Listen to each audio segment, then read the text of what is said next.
mental illness. That itself is a much unspoken topic. And to add to it, the tobacco use, there's so much of a gap over there. And I'm so glad we are talking about it today. Because it's so important that women's health be taken equally seriously. So of course we know that women and mental health itself is very largely unrepresented, and the consumption of tobacco in any form, there are no, like whether it is smoking or smokeless, there aren't adequate studies of that, where we've considered the women who have mental illnesses, and we've also studied about the tobacco use in them. So it's commonly seen that the use of tobacco in either form is very common, about 2 to 5 times common than a lady who does not have a mental illness in any sort of illness, be it depression, be it schizophrenia, be it bipolar. And it's also seen that it's thrice as common than the general population. Now, when we talk about why, what makes these sort of substances important, so we know that nicotine delivered through various toxic products, it is the most commonly used as well as abused drug in the world. And smoking is one of the most common ways it has been used. Though there are many various ways how tobacco products can be used, but smoking is quite common amongst the mental health patients. Our smoking rates are about 2 to 5 times higher in these patients compared to the general population. And starting from, like I said, depression to ADHD, attention deficit hyperactivity disorder, each patient has in some or the other form an increased use of smoke. Depression, of course, is a very big risk factor for initiation of tobacco, because a lot of women, they sort of self-medicate themselves with smoke or tobacco to cope up with the stresses of the illness or the circumstances outside. And of course, we all know that generally women have a much higher chance of having medical, psychological, or dependence related complications to any substance, and that also implies to tobacco, in the smoke or smokeless form. So unfortunately, there is quite a big gap in the literature about the tobacco use in women with mental illness, and especially more so in the smokeless tobacco. There you'll still find some data, a good deal of data on smoking and mental health in women, but smokeless is quite a deal to find out. So, and also the Indian rural women, the Indian married women, they form a huge part of the use of smokeless tobacco, but we do not have enough research or studies on them to give us a good statistic of the sort of consequences or impact that it has on their life. And now that we speak about it, we've spoken that women have a good chance of getting addicted and can have medical or physical harm or psychological harm. But are they aware? Are they trying to quit tobacco? So unfortunately, especially women with mental illness, I think the quit rate is quite low. The motivation from their end is also quite low. The poor and the less educated, the attempts themselves are quite low, let alone the success to those attempts. And they also tend to hide this because of the conservative conditioning that's there in India, because of the culture. They don't tend to reveal their tobacco use too much. So it becomes all the more a challenge for us to take care and deal with this problem of women having tobacco and mental illness. Women, like I said, it is a coping mechanism for them. But one major hurdle is the fact that even healthcare practitioners, they are not able to completely understand the aspect of nicotine dependence. And let's say that they did do try, or women also proactively, or many a times family members also proactively come and ask for help. But because of the lack of knowledge or the lack of complete knowledge about it, even if tobacco cessation is attempted, it's not up to the level that it should be. It's quite suboptimal. And keeping all of this in mind, it's important that each and every psychiatric patient, especially women, should definitely proactively be asked about their tobacco use and should proactively be offered help. And we should have enough knowledge and enough training so that we can make the HCPs aware, the healthcare practitioners aware, and also they can be more confident to take care of such issues. Dr. Mansi, that's you've covered a wide range of issues going way beyond mental health, and I really appreciate you doing and putting a spotlight on these. I think some of the things I picked up among many things you said, the poor quit rates, the very high incidence of tobacco use among patients with mental health conditions. The fact that attempts are made, but the quit rates are very poor. The lack of awareness among healthcare professionals on how to best treat tobacco dependence, the role of nicotine versus other toxic substances. I think you kind of touched upon it. I would like to delve deeper into it later on in the as a follow-on conversation. But if I switch gears for a moment and go to we're talking about tobacco use among women, and you've Dr. Mansi has very kindly touched upon the sort of mental health aspects of tobacco use and the dependence part of it. There are, of course, comorbidities from tobacco use, especially oral tobacco use in the populations that you serve, Dr. Aishwarya. So, Dr. Aishwarya, may I request you to kind of talk about your understanding of the harms from tobacco among women in the clinics where you work, in the population you serve. So, can you just talk about your experiences and what your understanding is of the harms from tobacco, please? Yes. Hello, everyone. I would like to thank CHRE for giving me the opportunity to be a part of such an important discussion. The increased risk of health implications of cardiac disease, lung issues, cancers, oral and pharyngeal cancers, tuberculosis are shared both by men and women. However, women also experiences risks which are very unique to them. On an average, women initiate SLT use earlier than men and begin to use tobacco during pregnancy for medical purposes. This influences the reproductive outcomes because it affects the health of both mother and fetus. SLT products are often cheaper than most of the food products and very easily available in food shops. Frequently visited by the woman, thus creates a conducive environment for women to initiate and sustain SLT consumption. Indian women are also engaged in underpaid tobacco-related occupation that open a gateway to serious health consequences. Women and girls make up to 80 to 90% of the workers employed by the Indian BD rolling industry. Women are employed to roll BDs from a very young age. This leads to frequent inhalation of tobacco dust and carcinogen, just as it does in actual users of tobacco products. Serious health implications such as miscarriages, abortions are seen in pregnant women who work for long hours in tobacco production without proper facilities. Daily consumption and frequency of SLT is associated with lower body mass index, and women are at higher risk of being underweight than men. Anemia is also prevalent among pregnant and non-pregnant women using SLTs.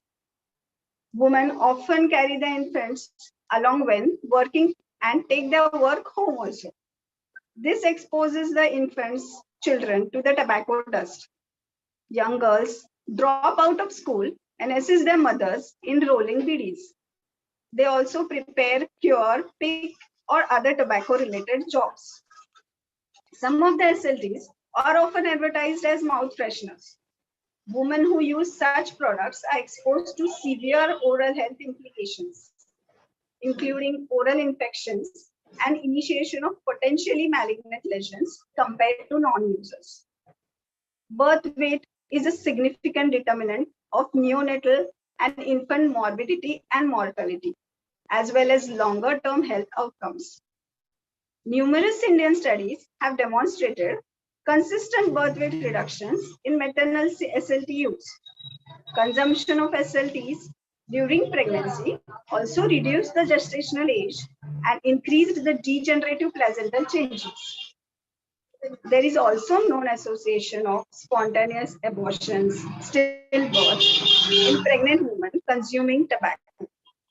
Infants born to mothers who smoke are 3 times more likely to die from the sudden infant death syndrome. Exposure to secondhand smoke also increases the risk of low birth weight, stillbirth, and lead to congenital malformation.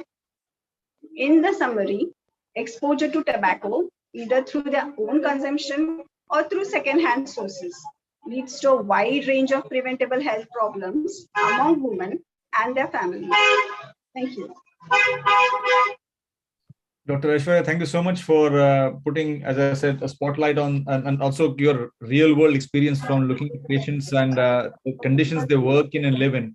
I want to build on that. There's a lot of things you've said there, which I think will be important to discuss as the panel progresses.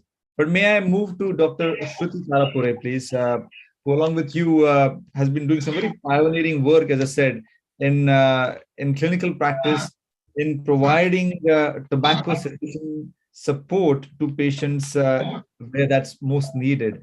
So, Dr. Shruti, can you tell us a bit more about the issue, but also what are you doing in terms of achieving tobacco cessation? What are the challenges you're facing among BD worker women who use tobacco, consume tobacco, not just get exposed to tobacco through their work?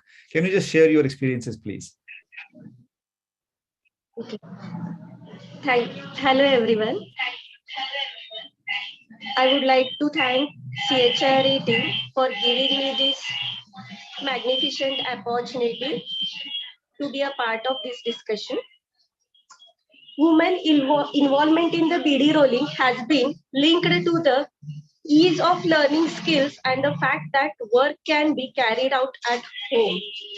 BD rolling enabled working from home long before it became a global phenomenon. The poverty, landless, lack of alternative skills, little or the no access to credit and other means of livelihood force many women to persist this occupation.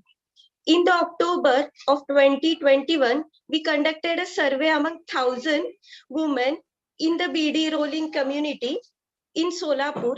More than 3/4 of the women, that is 77% in the study, were in the age group of 18 to 49 years, that too in reproductive age, with the mean age of 40 years, and the majority of the women, that is 41.73%, were illiterate.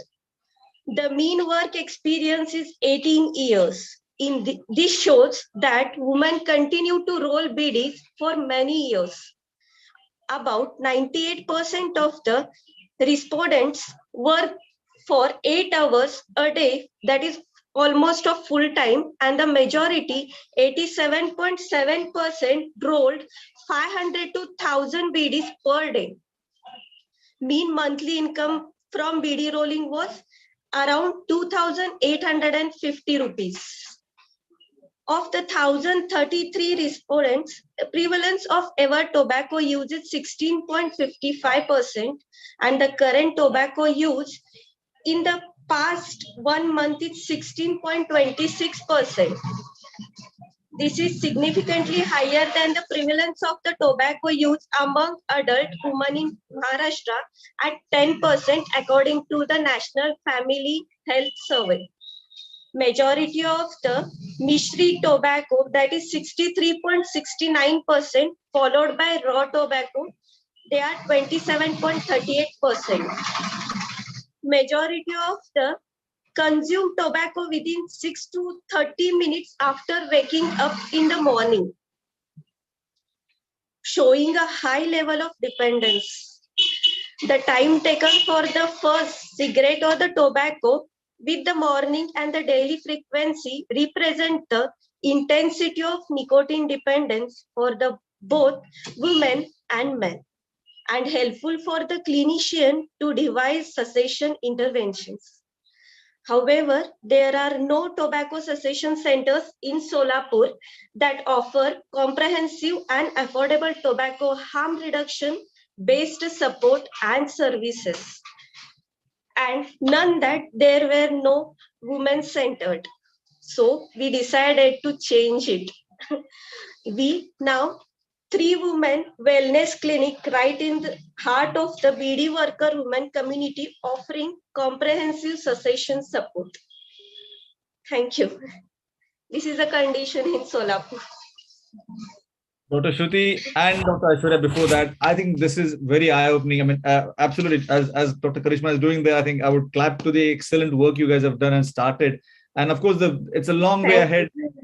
Much appreciated. I think just to summarize some things you guys have all said over the last 2 presentations, I think is really striking. Number of women involved, and I've done some homework on this, nearly 5 to 6 million people in the BD role industry. So that's 5 to 6 million, mostly women working in the industry. And as Dr. Aishwarya said earlier, that the women carry their children with them. And as you said, this has been perhaps the first instance of mass scale work from home, even before it became fashionable pandemic times. So women working with their children, infants with them, I can already see that in a very unventilated environment is causing a lot of exposure to tobacco. Tobacco becomes part of their daily routine. Despite all this, the poverty they live in, you mentioned the average income of less than 3,000 rupees per month, which means that it is not a lot of money in the broader context, but also they're doing it because that's perhaps the only sole source of income for them that they can do in a flexible way enough. But of course, there are attending health consequences. You mentioned earlier, Dr. Aishwarya and Dr. Shruti yourself. If I may just leave this kind of summary of your conversation by saying you looked at the actual prevalence of tobacco use in the population you serve, which is significantly higher based on the survey you did. And that's very insightful. You mentioned that there are no existing tobacco cessation services available, especially women-centered, especially tobacco harm reduction principle-driven. And you've started 3 clinics, not 2. So my apologies. I said 2 in the beginning, but of course you have 3 clinics now, right in the heart of Solapur, and serving women who use tobacco. So hats off to you, and all the best for your work. But we'll come back to you if for some more questions, of course. Professor Kaushik, Dr. Karishma Kaushik. India is a very diverse country, as we always have learned since childhood. The socioeconomic diversity the country has is phenomenal, good in many ways, but also means that tobacco use is not limited to women in the rural areas. There are increasingly women in the urban areas who smoke, but also urban tobacco use among women who work in households, and so is not uncommon either. Would you want to shed some more light on this, please? Thank you, CHRV, and thank you to all of you. It has been extremely illuminating, the discussion, and I have actually had to reframe what I want to see in the light of new evidence that you have provided. So thank you for that. I think maybe, Sudhanshu, that's the disadvantage of going last. But so we agree that tobacco use is a social and economic determinants that influence tobacco use are many. And to be honest, even though I'm a medical doctor and a scientist, when we think of tobacco use, I only think smokeless tobacco use, because that is what the mass media and the visuals and the adverse effects tend to portray. But if you look at urban India, I won't say that there's been a switch from smokeless to smoked forms, but in fact, you see both. And unfortunately, in urban India, it's stratified based on economics, where it's often people who have recently moved from rural parts of India, seeking employment, accommodation, a better life, use the smokeless forms of tobacco, continue to use it simply because their day is grueling, they needed to get through the day, lack of support. And then you have the whole urban section of young and I would say close to middle-aged Indian women, largely, I'm not saying the outliers don't exist, who use tobacco in the form of cigarette smoke. Now, where do we see them? We see them when we drive around outside knowledge centers, your BPO, KPOs, outside IT parks, outside nightclubs, discos, 5-star hotels, swanky cars, great clothes. So you would think that in all ways they are doing so well. You know, this is your rapidly upscaling Indian economy. The middle class has greater access to opportunities and exposure to the West. But we are also forgetting that women in our rapidly growing economy are entering predominantly male spaces. And while we are breaking glass ceilings and becoming CEOs and leaders and bringing in the same amount of money that the man does in the house, there are also other things that have been picked up, such as smoking. For what? I think largely, if you talk to urban Indian women, they'll say it's to get through a long day. It's not very different from smokeless tobacco consumption. Actually, the driver is that you're spending hours in front of a screen with very little non-existent work-life balance. Another major driver would be the fact that nicotine is an appetite suppressant. And with this increased exposure to mass media and portrayal of women going from size 0 to, I don't know, non-existent sizes now, if there can be anything less than 0, what this has meant is our definition of fit or beautiful or attractive has become trying to be thin. And nicotine again becomes an easy way to keep that going. These are from my own experiences with urban Indian women. I think the third reason would simply be it's cool, just chill, only a few drags, just one cigarette. Come on, yaar, let's chill. Let's hang out near the tapri outside the IT office. So there is a social pressure which now is playing into women's consumption of smoked forms of tobacco, which largely we used to think it was men. When men got together for chai, they did a cigarette. And now you see that same social pressure operating among women. So what we really need to move beyond, and I think we'll talk about it when we talk of mass media and delivering the right message, but amongst women also, in the urban section, there's no one size fits all approach to campaigning, messaging, or with measures related to tobacco cessation and harm reduction. But we really need to look at multiple modes and messages to be given for what just seems like a single problem. It's clearly not, but we can talk about that subsequently. Karishma, gosh, you've painted a very vivid but very concerning picture. So I appreciate you having gone last and taking the absolute due advantage of that. But it also allows us to kind of really understand that the complexity of tobacco use. You mentioned a very important phrase here. In terms of the problem, it's very diverse. In terms of solutions, of course, we will not have one size fits all for sure, because the users, the drivers behind use are multiple. They have a lot of social, historical basis, but also trying to adjust in a changed environment. You talked about the urban women smoking for various reasons. Some may be similar drivers, just getting over the day.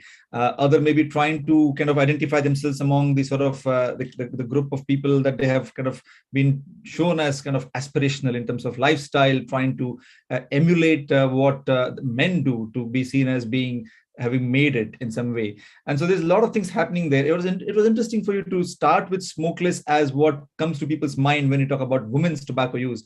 And then you kind of sort of said, well, when we pass by the urban centers of either knowledge centers or universities or even IT parks, you see increasingly women smoking. There is an elephant in the room, and if I may address it right away, because we have talked about nicotine's role as an appetite suppressant. The fact that people start saying, I can get over this in a few weeks or months, is just a cool thing for me to do, but I can control my my behavior. And nicotine definitely, along with the broader tobacco use behavior pattern, gets you in its grip. I want to ask Dr. Mansi specifically, and I'm sorry to point to you, Dr. Mansi, but you are a psychiatrist. You have looked at medicines and drugs, but you understand their role in terms of dependence causing versus something you said earlier in the talk, which was nicotine and a lot of toxic substances. So I can see there is a clear distinction, and you draw a line between nicotine and the various toxic components of tobacco products. Can you elaborate on what you meant by that, please? Yeah, so it's glad we're talking about this, because till a couple of months back, a lot of doctors that I had spoken to, even they were not aware of how certain tobacco products cause cancers, or what are the actual elements that would cause problems in the various areas of your body or various organs of your body. So nicotine happens to be one of the products that is seen in the tobacco products. And then you also have other products like nitrosamines. Some are specific to the tobacco, and you also have various other products. So these other products can lead to, let's say, mucosal irritation and cancers, or you can have the effects on various other parts of the body, whereas nicotine is the dependence causing agent of tobacco. And it is important to understand that the harm that is caused because of tobacco is dependent on the form of tobacco you're taking in. So various different tobacco forms will be leading to various other sort of damages. And while we do know that nicotine definitely is a little bit of a problem when it comes to addictions, but if you look at the larger picture, and if you understand that it's not nicotine alone, but there are so many other sort of components that lead to all these medical and physical problems, you would realize that maybe nicotine is the lesser of the evil over here, and the other products are the bigger culprits. And focusing on the understanding between these two sort of differences and focusing the treatment in a way where at least you can reduce the harm that is caused, I think should be the way to go forward. No, thank you so much for that clarity. If I may summarize that based on what we have seen in the UK here, and a very famous tobacco cessation expert from the 70s had famously said, and actually written in the BMJ, that people smoke for the nicotine but die of the tar. Now, in this is the context of cigarette smoking. So it is a smoke with 5,000 plus chemicals, 150 plus known carcinogens. Nicotine's not one of those carcinogens. So it is not cancer causing, is definitely addictive, and hence it is causing people to use the product. But what's killing them slowly and surely, causing COPD, cardiovascular disease, lung cancers, and so on, are these thousands of chemicals. You mentioned nitrosamines. There are other organic compounds formed in the process of combustion of tobacco. And of course, when you look at India and India's oral tobacco or smokeless tobacco, and Dr. Aishwarya mentioned SLT, smokeless tobacco use, it is definitely the addition of slaked lime, other toxic components, areca nut specific nitrosamines from the betel nut, other chemicals added to the gutkhas of India today, which are very poorly regulated as products. So no one knows what's gone in the product. No one knows what's coming out of it. So these are the ones causing the harm you mentioned, but people consume it for the nicotine for sure. So it logically takes us to the next level, where in the UK and elsewhere, in fact, the World Health Organization, if I may plug that in this conversation, the World Health Organization has given nicotine replacement therapy, added it to the list of essential medicines, the model essential medicines list of countries. So nicotine replacement, so providing just the clean, pure nicotine to patients who are addicted to tobacco use, is seen as a way out of tobacco dependence, and rightly so. And then this is where I want to sort of ask either and both Dr. Aishwarya and Dr. Shruti, what is their experience in giving a holistic support to their patients in Solapur? So providing nicotine replacement, but also behavioral interventions. Can you just share your experiences, some challenges you've faced in terms of pricing of nicotine replacement and so on? So I don't know who wants to go first. Maybe Dr. Aishwarya first. You are on mute, Dr. Aishwarya, so please unmute. Sir, I will cover the NRT part will be covering by ma'am. Women not only consume tobacco, but work as a BD roller also. Now, close contact with tobacco is an occupational hazard. Some of these women don't even know the harmful effect of tobacco. Most of them use mishri, a form of smokeless tobacco, for the dental pain and cleaning teeth. Mishri and other forms of smokeless tobacco, it's something that is normal for them to use this in their daily life. One of the main challenge we faced were breaking the myth around the use of tobacco and reducing their dependency on it. These women earn around 3,000 to 4,000 rupees per a month for rolling BDs, and sometimes this is a sole source of income for the family.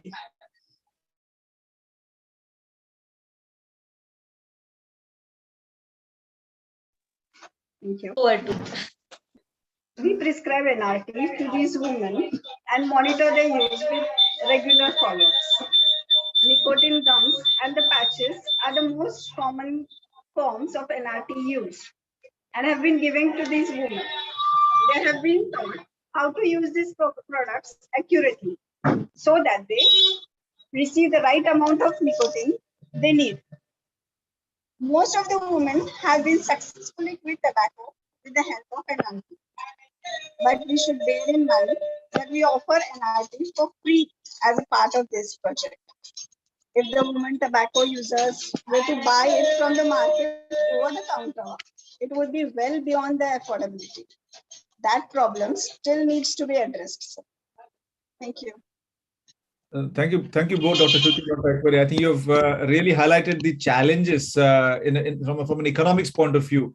And thanks to the clinics you are running and the subsidized or free nicotine replacement you're providing, the tobacco user women can afford it because it is being given to them along with expert support, not just being said, okay, go and take a gum or take a patch, but actually shown how to use it, shown how to consume it, and how to kind of use it to taper their need for oral tobacco the way we do at the moment. So you're doing a phenomenal job, but I think you're also saying that, look, the problem's not solved because you're only, you're doing a little bandage or a band-aid on the problem, but the other fundamental issues underneath that will need much more thinking and perhaps a more comprehensive approach.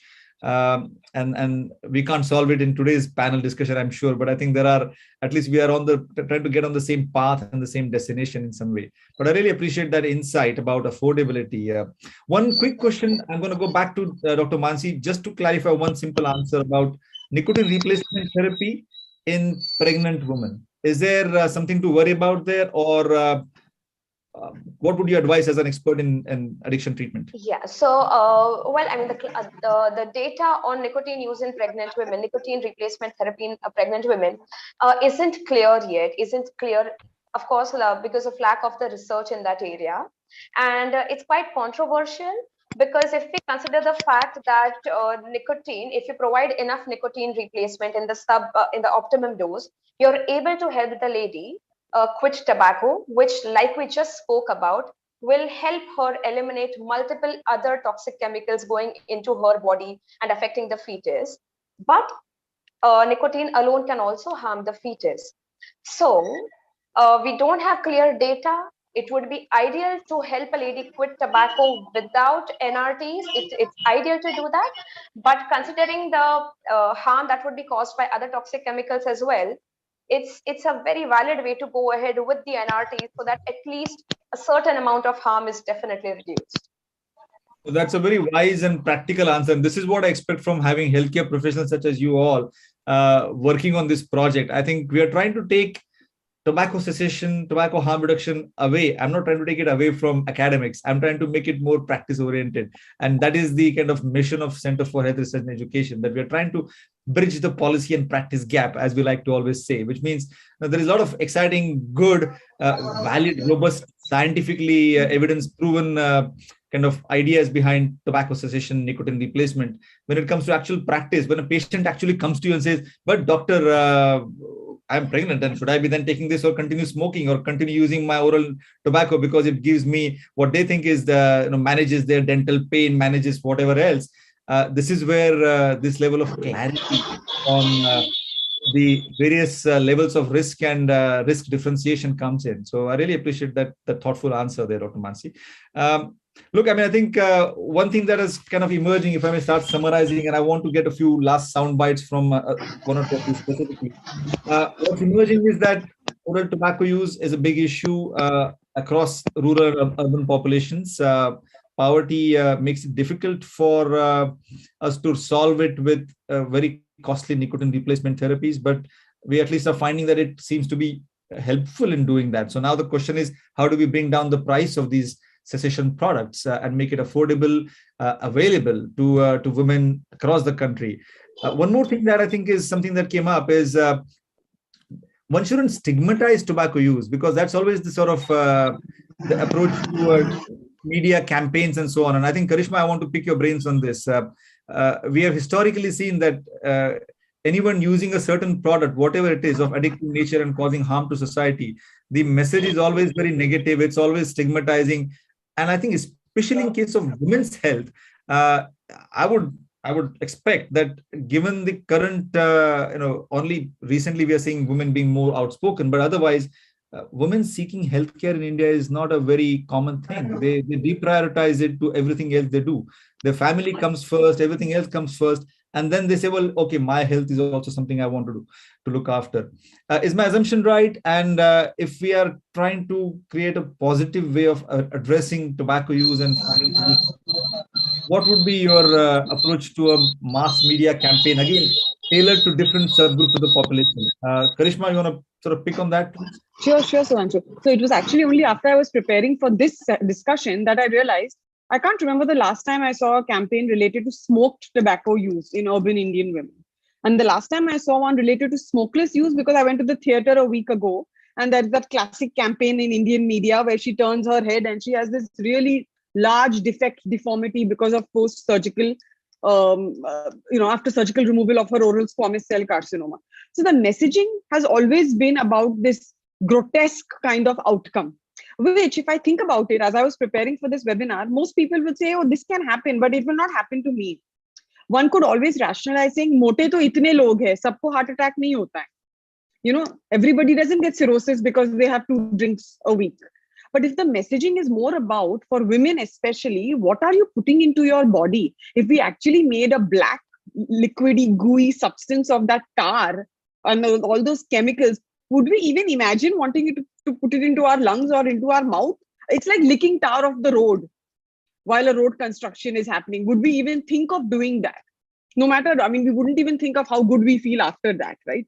So I think that at least for women, the messaging can be about self-care. It's about wellness, as opposed to just this fear factor of this grotesque deformity that can result and this economic drain. So I certainly don't see any campaigns related to smoking in urban Indian women. It could be driven by the fact that tobacco is such a huge industry and economic driver in our economy. But there's lots more to be done, and I can already think of so many ideas for visuals and messaging campaigns. But then that CHRE can take up. Well, it seems like we are all talking at the same wavelength, and I think this is a right cue for me to kind of. I think you have another few alternative careers you can definitely choose from, Karishma. From the sounds of it, I think the visual you created about, especially about women, having the tar on the road, for example, is a definite no. If one wanted to be suggesting that you can sort of go and have a little bite at it or lick at it, and I think these are very very powerful images that will deter people from hopefully consuming or continuing their tobacco use. But I think if we were to take it one step further, that is to say, look, well, maybe they understand the challenges with consuming tobacco or what it may mean to them. What are they taking in? A big known thing in our work, even in the UK and elsewhere, is that it's not easy to quit. It is just not easy to quit. People try. And there's, of course, people who say that, yes, I quit yesterday, and they've done this for 100 times before that. So quitting is not easy. Needing the right level of professional support is absolutely crucial. And cue to what you said, I think what I'm going to do is just do a formal launch. I think there couldn't be a better platform for launching what CHRE has put together, and I give full credit to Dr. Pooja Patwardhan for putting these thoughts and these ideas together and creating some fantastic imagery and posters. So thanks, Karishma, for the claps. But let me also show that on the screen, if I may, and hopefully it's visible. This is one of the 2 posters, and I'll let you look and read it. But I would like you to focus on this. Never before, to my knowledge, in the Indian context, have women smokers been identified and targeted as potential consumers of better information and actually proactively seeking unbiased, non-stigmatized advice from their healthcare professionals. No judging, just helping quit tobacco. Yeah. So I formally, sorry. If I can share my thoughts, please, I think it's a beautiful poster, and the fact that we are focusing on we have all these qualities, caring, strong, powerful. Like you can be all of this and choose not to smoke or choose not to have tobacco and choose to be powerful with what all of these qualities that are there. And I love the fact that we've had the hashtag of break the bias, because I remember this one time I was seeing a patient, and for 2 hours, the picture was very clear. If it was a male patient, we would have definitely reached to the diagnosis of alcohol delirium. But because it was a lady, it didn't even occur to us for 2 hours that she could be using alcohol and she could have this. And while I'm talking of alcohol, I know that tobacco holds an equal amount of bias in our minds, where we don't easily consider substance use as a problem in women. That's very powerful, and thanks for giving that analogy of addiction management, but also the breaking the bias kind of. That's not just it's not just a buzzword for today. I think it should be a buzzword for all our work in tobacco use, tobacco cessation among women in India and even beyond India. So thanks for highlighting and sort of drawing the parallel, Mansi. Deepti, I'm going to put you on a spot and show the second poster, and would love to hear your sort of just immediate thoughts on looking at this and what you see. And I mean, you are, of course, a dentist by training and working with CHRE for the last good year plus, and done a lot of courses that you have trained others in as a woman, but also as someone who has seen patients come with maladies because of tobacco use. Do you think we are hitting the right spot here? Yes, we are. First of all, the poster is brilliant. I feel like mostly through posters, through educational material is how you would bring about awareness. And right now with women, as I said before, that we lack general awareness on how tobacco is harming us. Such posters that have vivid descriptions, and also people, even if they're illiterate and they can't read, you have these images where you've seen packets like gutka, pan masala, mishri, and you've put the sign that you're not supposed to use it. So being able to portray both of that on a poster is very important. And I feel like my work with CHRE and also me being a clinician where I have worked before, the most I have done is you would have to quit tobacco. And to be honest, at that point, I did not know how to go ahead or help my patient with quitting tobacco, because honestly, I was not trained for that. So I think using HCPs as a core in opportunistic advice and helping them understand that this is what the tobacco epidemic is, training them, making them understand that this is how you can help your patient is very important. And I think that is what CHRE is trying to accomplish in the sense, like, we want to help people understand the importance of tobacco harm reduction and eventually sort of have a tobacco or a smoke-free world. And I think going forward with posters, educational materials, and even just videos of showing how you would interact with the patient, how you would represent a behavioral intervention along with your nicotine replacement therapy, and using both of these in conjunction is what is going to give you and your patient a good result in a successful quit rate.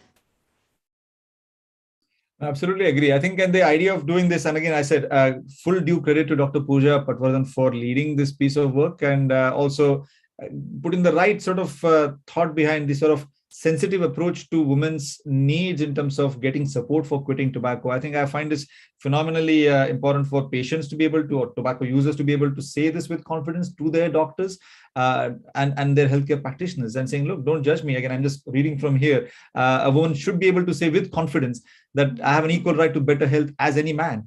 And the doctor should not be surprised to hear that. I think that's where we're coming from here, right? That the doctor should also be equally primed and sensitized to the need to offer that as a standard. And back to Mansi's example of an alcoholic patient presenting with symptoms that could have been easily attributed to alcoholism, but would of course not have been had they not been blinded by the fact that she was a woman. And so I think it's one of those things where it's just creating awareness, but also then providing the tools, as you said, Deepti, the training, the hand holding in the first few instances. And I believe that Dr. Shruti and Dr. Aishwarya have seen this in their practice. They have been practicing as very successful healthcare practitioners in their own city. But I think what we have hopefully achieved is working with them to understand the real challenges they face in giving advice to their patients. And the challenges keep on coming, mind you. I'm going to close this sharing window and we can see you all properly. I'm sure new challenges keep on popping up, and we address them. And that's how we all learn and sort of hopefully be able to share this common learning in a more scalable way, which is where some of the other projects CHRE is doing will also allow us to take it to the masses, be it in the form of a cessation app. Again, a cessation app which is not designed just for the Western masses or for cigarettes or for men. So see, there are so many of these sort of biases we have to break when we start designing these products and tools for helping people quit tobacco in a sustainable way. So any last thoughts? Because I think, it's again, as I said, it's a privilege and honor to have such diverse but women leaders in tobacco cessation. I should shut up and let you talk. So why don't I start with one final line from each one of you. Dr. Shruti, then Dr. Aishwarya, then Mansi, Deepti, and Karishma. So Shruti first.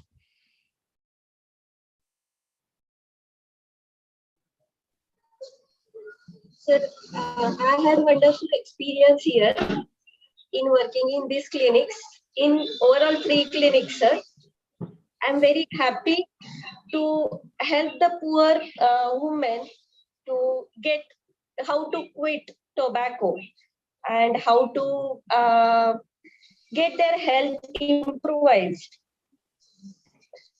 Thank you so much for that. And we appreciate your work, Dr. Shruti. And I think you're making such an important impact to the population that this is groundbreaking in so many different ways. So thanks for being part of this journey. Dr. Aishwarya? Thank you. send me a call. You've gone mute for some reason. So let's get you unmuted. Dr. Aishwarya? Sorry. Yes. We have been working in this tobacco cessation clinic, sir. And in this clinic, we have noticed one thing in all these 3 clinics, that health is the least important thing in the woman's life, in the BD rolling woman especially, sir. This is the least part for them at this present. But we are trying to give importance to the health of them, the first choice, because working here, we have noticed that the women just go round the clock, work, get money, and food, only for food. But for health, it is the last preference for them. So we are trying, and we have got this opportunity from CHRE that we can go in their lives and give them the importance of this health and quit this bad habits. Thank you. Such powerful words, Dr. Aishwarya. Thank you so much for saying those things, and thanks for being part of this journey. Did I say Dr. Mansi next or Dr. Deepti? I'm not sure now. Yeah, but before I say one final line, I actually wanted to touch upon a bit about the tobacco cessation clinic because I feel that the discussion would be a bit incomplete without us actually talking about this amazing thing that I feel CHRE is doing. So, of course, we know tobacco is a problem, and with all the policies and everything in place, we have the tobacco control programs. Now, the problem being, tobacco control programs can maybe prevent the initiation a little bit and maybe push the current users to sort of help in quitting tobacco, like motivate them and all. But like you said, it's not easy to quit tobacco. It really isn't. To let it alone will, like to allow the patient to do it just by will isn't gonna help them. And I feel that professional help is significantly important. The challenges that we have noticed as, like you said, the practical applications are way different than what we read in theory. And so 2 challenges, if you go in the public sector, if you go in the sort of, government hospitals and all of that, of course, they have too much work and they are inadequately prepared to handle tobacco as a primary concern. And if you go to the private sector, the training isn't there, and the incentive in terms of money is, of course, missing. And that they also are, short of time. So all these factors, in spite of the awareness, in spite of knowing that tobacco cessation should happen, even for a better outcome of any medical illness that the patient may have come for, the effort behind tobacco quit from the doctor isn't much. And how do you handle this? The question is, well, we know all of this, but how do you handle this? So I feel that primarily, like all sort of doctors, primary care, secondary, tertiary, each one needs to first of all proactively ask and offer tobacco cessation. But that, well, I mean, of course, it's fantastic if that happens, but it's extremely idealistic to expect that everyone would do that. And so I feel that if there are dedicated tobacco cessation centers, like we're now having, CHRE has the first sort of tobacco cessation clinic that is dedicated to tobacco harm reduction, opening up in the Northeast. And thank you for the opportunity. We'll be going there and training the staff over there. Of course, it's a first step, but we are, there's a lot to learn from them and a lot to see how to practically implement these things. But I think there's a lot of good work that's going to happen. The first one of its kind, because Northeast definitely bears a huge burden of the oral health cancers. 50% of the men and women over there use tobacco, and along with that, betel nut. So I think it's a good place to start with. There's quite a lot of scope to genuinely create ripples of effect on this tobacco cessation sort of program. So maybe in the next meeting, we'll be able to share that experience. I was about to say that, Dr. Mansi, that's what we hope, that we have a full session on your experience from Northeast, and then we'll track it over time to see that the outcomes that we expect are actually being achieved, what are the challenges and so on. But thanks for that summary. One quick line from Deepti and one again from Karishma after that, and then we wrap it up, please. Yes. It's really been a privilege to be a part of this webinar, along with such amazing women who do such amazing work. And truly, I think looking at tobacco cessation as a whole is a more of a holistic approach and not just targeting just women or men, but seeing it as an entire need that we need to change the awareness level and education level is what I would want to say. And I think that being part of CHRE, I have had the privilege of interacting with so many people and learning, and of course going on training sessions as well. So thank you so much. You're a great part of the team, Deepti. Thank you so much for your words. Karishma, you get the final word again. Gosh. Yeah, thank you, Sudhanshu. I'll say this, that this is, I mean, it's just not just work, it's a mission that CHRE has embarked in India, and I look forward to it scale up and eventually inform practice and policy in the area of tobacco use in India. I really look forward to this. Thank you. Thank you so much. Thank you so much, Karishma. In fact, thank you so much to the entire panel, Professor Kaushik, Dr. Aishwarya, Dr. Mansi, Dr. Shruti, and Dr. Deepti, for your time, for being part of this. If I may summarize with just one sentence, which is or two sentences really. Increased number of women tobacco users poses a serious threat to, of course, women's health, maternal and child health, so the transgenerational impact of tobacco use, family health, men in their lives as well, and the broader economic well-being of the society. So the global picture of women using tobacco, any form of tobacco, is, as from what we've heard from you all, is very multifactorial, complex. There's a lot of social inequalities. With our poster campaign and everything else we are doing with you all and a lot of other people who are joining this mission, as you call it, Karishma, we hope to make a difference, hopefully a tangible, sustainable and scalable difference. So on this International Women's Day, I feel very privileged and honored to be part of hosting such a lovely panel of bright people doing some seriously good work on the ground. So thank you so much for being part of this, and all the best to your work. Cheers. Thank you for having us. Thank you. Bye. I'm going to end this call now. Thanks. Bye-bye.